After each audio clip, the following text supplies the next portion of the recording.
రవీంద్ర వర్క్లో నిండిపోయిన కళా దీపాలకు దీపావళి శుభాకాంక్షలు తెలుపుతూ కళాభివందనాలు తెలుపుతూ న్యాయస్థానాలు న్యాయాన్ని చక్కబెడతాయి, దవాఖానాలు ఆరోగ్యాలు చక్కబెడతాయి, యూనివర్సిటీలు విద్య నేర్పిస్తాయి. మరి మనం దారి తప్పుతున్న సమాజాన్ని చక్కబెడతాం. మనం కౌలం కళాకారులు దారి తప్పుతున్న సమాజాన్ని చక్కదిద్దుతాం. అందుకే ఈ ప్రభాత బేరి ఈరోజు ఈ రవీంద్ర భారతిలో, అందుకే ఈ ప్రభాత బేరి దారి తప్పుతున్న సమాజాన్ని మీ పాటల ద్వారా చక్కబెట్టండి చెప్పడానికే ఈ ప్రభాత బేరి జూపల్లి గారి ఆధ్వర్యంలో. జయరాజన్న ఎన్నో ఏళ్ల కిందట కొండల్లో కోయిల పాటలు పాడాలి, పల్లెల్లో అక్షర దీపం వెలగాలి, పల్లెల్లో అక్షర దీపం వెలగాలి. పాట వచ్చాక మనం పాడుతుంటే ముసలంతా పలకలు పట్టుకొని రాత్రి పడిపోయి రాసి నేర్చుకున్నారు. అక్షరాస్యత ఉద్యమం ఇద్దరు రామ్నాథ్ సార్ ఇప్పటిదాకా అక్షర దీపం రామ్నాథ్ సార్ ఇప్పటిదాకా ఇక్కడే పోయింది. ఇప్పుడు ఎక్కడ సారా మీద రాస్తే నేనే పాడిన సారా సారమ్మ సారా నా ప్రాణమైతే సారా.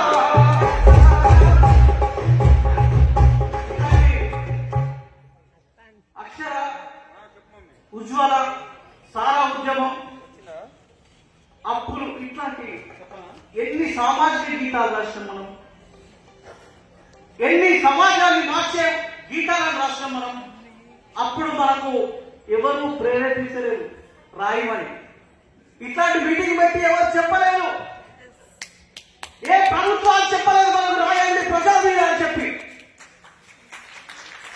కానీ మనం గ్రహించి స్పందించి మనమే రాస్తాం.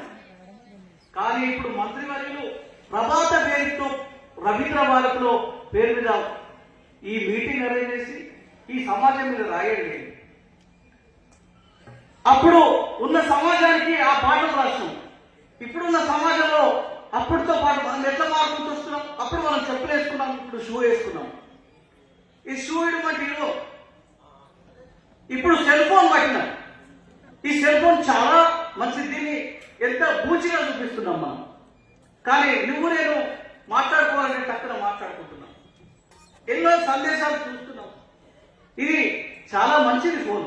కానీ చిన్న పొలగాడు అన్నం తినకుంటే అమ్మాయి చేస్తుంది, ఇది ఇస్తుంది. అక్కడి నుంచే కాదు పోరానికి సన్నమామ చూపించుడు లేదు.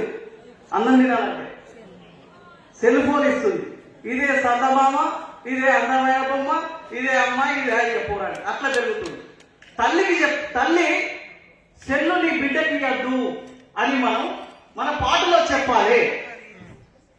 పెద్దోళ్ళకి ఇప్పుడు మీరు సెల్లు వాడొద్దు అంటే ఎవరు వీడియో పిచ్చోడు అని చెప్పి మళ్ళీ పిచ్చోడికి నవ్వగలుగుతాం.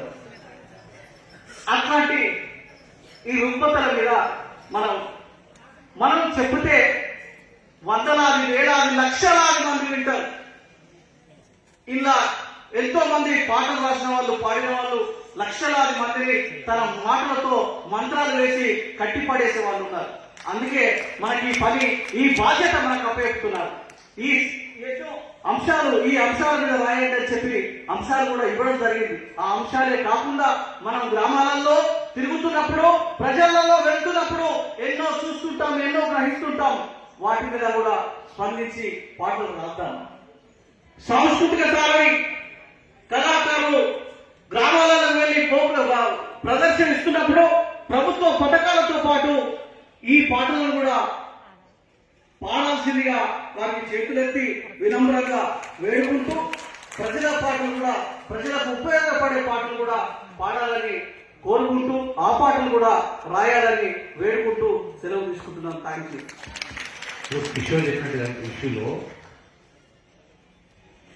సెల్ ఫోన్ ఉన్నట్టుగా సెల్ ఫోన్ వాడేటప్పుడు సెల్ ఫోన్ అంటే ఈ రోజున అరచేతిలో వైకుంఠం నా భావంలో అరచేతిలో వైకుంఠం. పురాణాలు ఎప్పుడు వినేది అదేంటో తెలియదు, కానీ వాస్తవం చూస్తే ఇక్కడ ఎక్కడ ఏది కావాలో అందులో ఉంది. ₹1 ఖర్చు కాకుండా నెలకు 300 రూపాయలు పాజిటివ్గా యూజ్ చేసుకోవాలి దీనిపైన కూడా.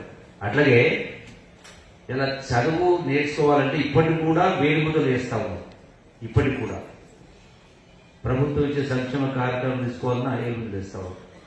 ఎన్ని రోజులు టైం పడుతుంది సంతకం చేయడానికి, అక్షరాలు నేర్చుకోవడానికి? మహా అంటే నెలను మొత్తం జీవితం చదవడానికి కానీ నేర్చుకోవాలంటే మహా అంటే నెలను 2 నెలలు 3 నెలలు 6 నెలలు.